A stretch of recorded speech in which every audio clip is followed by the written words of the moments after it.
त्यामध्ये नागपूर वैद्यकीय महाविद्यालय असेल, इंदिरा गांधी वैद्यकीय महाविद्यालय असेल किंवा नागपूरचं क्रीडा संकुल असेल, जिल्हाधिकारी विभागीय आयुक्त संकुल असेल, या सगळ्या बांधकामांना मी आज भेटी देतो आहे। या ठिकाणी कामाची प्रगती बघतो आहे।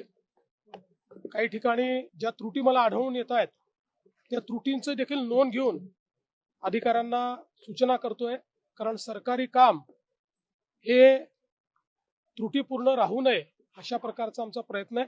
काम भरपूर झालेलं आहे, चांगल्या पद्धतीनं झालेलं आहे, पण काही त्रुटी देखील माझ्या लक्षात आलेल्या आहेत। त्या मी पीडब्ल्यूडीचे लक्षात आणून दिले आहेत, मेडिकल एज्युकेशनचे लक्षात आणून दिलेले आहेत।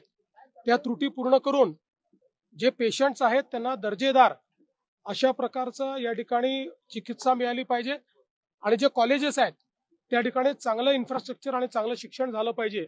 अशा दोन्ही गोष्टींवर आम्ही या ठिकाणी लक्ष फोकस केलं आहे। ज्या पद्धतीनं काम सुरू आहे या हॉस्पिटलमध्ये, एका हॉस्पिटलला 4 कोटी रुपये मिळालेले आहे या हॉस्पिटलला। अशा पद्धतीनं राज्यभर अनेक ठिकाणी पैसे मिळतात, इन्शुरन्सचे पैसे महात्मा फुले योजनेतून मिळतात गव्हर्नमेंटला। मला असं वाटतं की आम्ही एक अतिशय उचित निर्णय घेतला की महात्मा फुले योजना ही आमच्या सरकारी हॉस्पिटल्सला लागू केली, कारण सरकारी हॉस्पिटल्समध्ये चांगलं इन्फ्रास्ट्रक्चर आहे, चांगले डॉक्टर्स आहेत, व्यवस्था आहेत।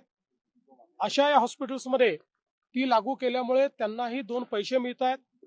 त्यातला बहुतांश पैसा आम्ही तिथेच ठेवतो, त्यामुळे त्यांना जे काही त्यांचे रेग्युलर खर्च आहेत ते चालवण्याकरता देखील त्याचा फायदा होतो आहे। आणि मला असं वाटतं की केवळ खासगी लोकांच्या भरोश्यावर योजना न चालवता आता शासकीय हॉस्पिटल्स त्याच्यामध्ये आल्यामुळे हॉस्पिटलची संख्या, प्रोसिजरची संख्या ही मोठ्या प्रमाणात वाढली आहे आणि इथे नागपूरच्या या शासकीय महाविद्यालयाने यामध्ये अतिशय उत्तम काम केलं।